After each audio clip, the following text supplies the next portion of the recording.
বন্ধুগণ, প্রধান অতিথি হিসেবে আমার বক্তব্য শুরুতেই হয়ে গেছে। এখন বাকি কিছু কথা বলছি। আমাদের আজকের এই প্রোগ্রামকে কেন্দ্র করে প্রবাসী কিছু সাংবাদিক ওলামায়ে কেরামকে ধান্দাবাজ বলছে। আমরা বলবো আমরা ধান্দাবাজ না, তোমরাই আন্ডাবাজ। যুক্তরাষ্ট্রের আন্ডা তা দেবার চেষ্টা করছো বাংলাদেশে। যদি তোমরা ধান্দাবাজ না হয়ে থাকো, তোমাদের ভাষায় দেশ স্বাধীন হয়েছে, বাংলাদেশে কেন আসতে পারো না? সৎ সাহস বুকের পাতা থাকলে ওলামায়ে কেরামকে মোকাবেলা করতে হলে বাংলাদেশের মাঠে এসে কথা বলো। বিদেশে মার্কিন সিআইএ এর মদত পুষ্ট হয়ে জিহাদ এবং খেলাফতের পক্ষে যারা বাংলাদেশে কথা বলে, যুক্তরাষ্ট্রের আগ্রাসনের বিরুদ্ধে যারা সোচ্চার, সেই আলেম ওলামার বিরোধিতা যারা করবে, সেই সাংবাদিকদেরকে জুতা নিক্ষেপ করা হবে। প্রিয় ভাইরা, আমার বাকি যে কথাগুলো সংক্ষেপে বলে দোয়া করে দিচ্ছি। মানবাধিকার কমিশন, এটাকে দেখবেন কিছুদিন পর মৃত্যু কমিশন হবে। গ্লোবাল পলিটিক্সে আমার অনেকগুলো লেকচার আগে ছিল। আমি বলেছি মার্কিন যুক্তরাষ্ট্র আরব বিশ্ব থেকে বিতাড়িত, মধ্য এশিয়ায় পরাজিত। এখন যুক্তরাষ্ট্রের যুদ্ধনীতি বাস্তবায়ন হবে ইন্দো প্যাসিফিক অঞ্চলে। আপনারা দেখেছেন থাইল্যান্ড এবং কম্বোডিয়াতে যুদ্ধ হয়েছে। কিছুদিন পর দেখবেন চায়না এবং তাইওয়ানে যুদ্ধ হবে, আর বাংলাদেশ হবে যুদ্ধের ক্ষেত্র, ফ্রন্ট। আপনারা শুনেছেন রোহিঙ্গারা তাদের রাজনৈতিক দলের আত্মপ্রকাশ করেছে। এই আমেরিকায় রোহিঙ্গাদের হাতে অস্ত্র দিবে যারা বাংলাদেশি মুসলমানদের বিরুদ্ধে অস্ত্র ধারণ করবে।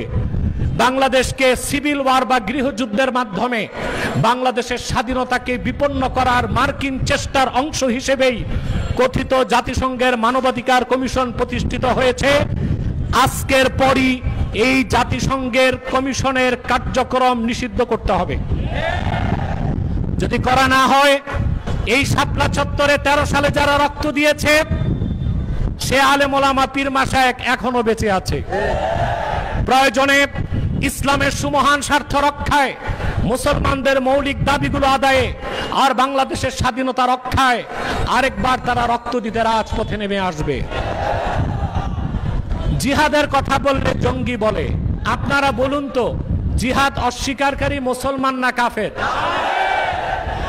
আবু দাউদ শরীফের একটি হাদিসে এসেছে, আল্লাহর হাবিব সাল্লাল্লাহু আলাইহি ওয়াসাল্লাম ইরশাদ করেছেন, ওয়াল জিহাদু মাযিন মুযবাসানি আল্লাহ ইলা আন ইউকাতিলা আখিরু উম্মতি আদ-দাজ্জাল। আল্লাহ রাসূল সাল্লাল্লাহু আলাইহি ওয়াসাল্লাম বলেছেন, আমি মুহাম্মদ সাল্লাল্লাহু আলাইহি ওয়াসাল্লামকে প্রেরণ করে আল্লাহ তাআলা আমার উম্মতের উপর জিহাদকে ফরজ করেছেন। আমার উম্মতের শেষ ব্যক্তি কর্তৃক, অর্থাৎ ঈসা রুহুল্লাহ আকাশ থেকে নেমে দাজ্জালের সাথে লড়াই করার আগ পর্যন্ত জিহাদের হুকুম বাকি থাকবে। মোল্লা আলী কারি স্পষ্ট ফতোয়া দিয়েছেন, ওয়ালা শাক্কা আন্না ইজমা আল উম্মাহ আন্নাল জিহাদ মাযিন ইলা ইয়াউমিল কিয়ামাহ ওয়া লাম ইউনসাখ। জিহাদের হুকুম কিয়ামত পর্যন্ত বাকি থাকবে, এটা মানসুখ হয় নাই, এটা ইজমাই উম্মত। এবং সমস্ত আহলুস সুন্নাহ ওয়াল জামাতের বাংলাদেশী ও আরব বিশ্বের আলেমরা একমত, মান আনকারা মাশরুইয়্যাতাল কিতালি ওয়াল জিহাদ ফাহুয়া কাফির। জিহাদ বা কেতালকে যে অস্বীকার করবে, জিহাদ বা কেতালকে যে সন্ত্রাস বলবে, নিঃসন্দেহে সে কাফের। আগে ছিল একদল দালাল মৌলবী যারা হিন্দুস্তানের ব্রাহ্মবাদের দালালি করত, ফেসিবাদের দালালি করত, আর এখন কিছু মৌলবী মাঠে নেমেছে যারা যুক্তরাষ্ট্রের দালালি করছে। আপনারা দেখেছেন শুধু হেফাজতের মহাসমাবেশে করিডোরের বিরুদ্ধে বক্তব্য দেওয়া হয়েছে। আরো দুটো মহাসমাবেশ হয়েছে করিডোর ইস্যুতে, চট্টগ্রাম পোর্ট ইস্যুতে, পার্বত্য চট্টগ্রাম ইস্যুতে কোনো বক্তব্য আমরা পাই নাই। বড় বড় দল আপনারা যারা ক্ষমতায় দেখার স্বপ্ন দেখছেন, দেশ থাকলে না ক্ষমতায় যাবেন, দেশের স্বাধীনতাই বিপন্ন হচ্ছে। বিদায় লগ্নে দোয়ার আগে একটা কথা বলবো,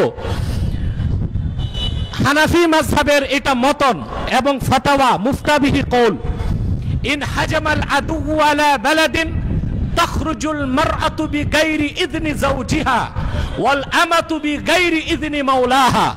যদি কোনো মুসলিম ভূখণ্ডে শত্রুরা প্রবেশ করে স্বাধীনতা হস্তক্ষেপ করতে, সেই দেশের মহিলাদের উপর ওয়াজিব হয়ে যাবে স্বামীর অনুমতি ছাড়া জিহাদের ময়দানে যাবে। দাসী বান্দীদের উপর ওয়াজিব হয়ে যাবে মনিবের অনুমতি ছাড়া জিহাদের ময়দানে যাবে। আজকের শাপলা চত্বর থেকে সরকারকে হুঁশিয়ারি দিচ্ছি, যদি দেখি ইসলামের স্বার্থ বিরোধী কোনো কাজ হচ্ছে, যদি দেখি মার্কিন এজেন্ডা বাস্তবায়ন হচ্ছে, যদি দেখি আমার স্বাধীনতায় মার্কিন আগ্রাসন থাবা বসাচ্ছে, আরেকবার জিহাদের অস্ত্রগুলো ঝনঝনায় উঠবে।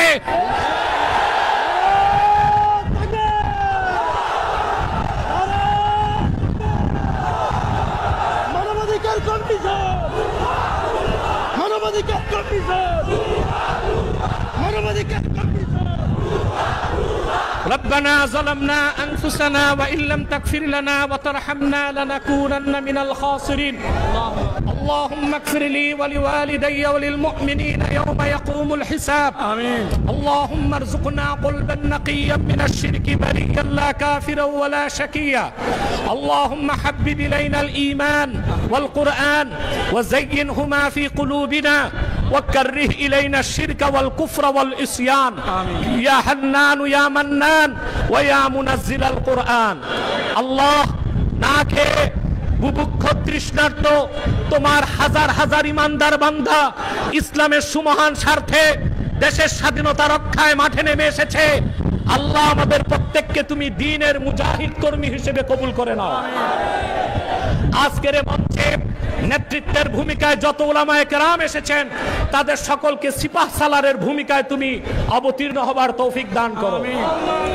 আল্লাহ এদেশের মুমিন মুসলমানদের স্বপ্ন হচ্ছে একটি শরিয়া রাষ্ট্র। আল্লাহ শরিয়া রাষ্ট্র প্রতিষ্ঠিত করার যত যোগ্যতা ও দক্ষতা আছে তুমি আমাদেরকে দান করো। বাংলাদেশের স্বাধীনতাকে হিন্দুত্ববাদী আধিপত্য আর মার্কিন আগ্রাসন থেকে রক্ষা করো। আল্লাহ আমাদের নেক কাজগুলোকে কবুল করো। সাল্লাল্লাহু তাআলা আলা খায়রি খালকি নবিনা মুহাম্মাদিন নূরিল্লাহ ওয়া আলা আলিহি ওয়া সাহবিহি আজমাইন বিরহমাতিকা ইয়া আরহামার রাহিমিন।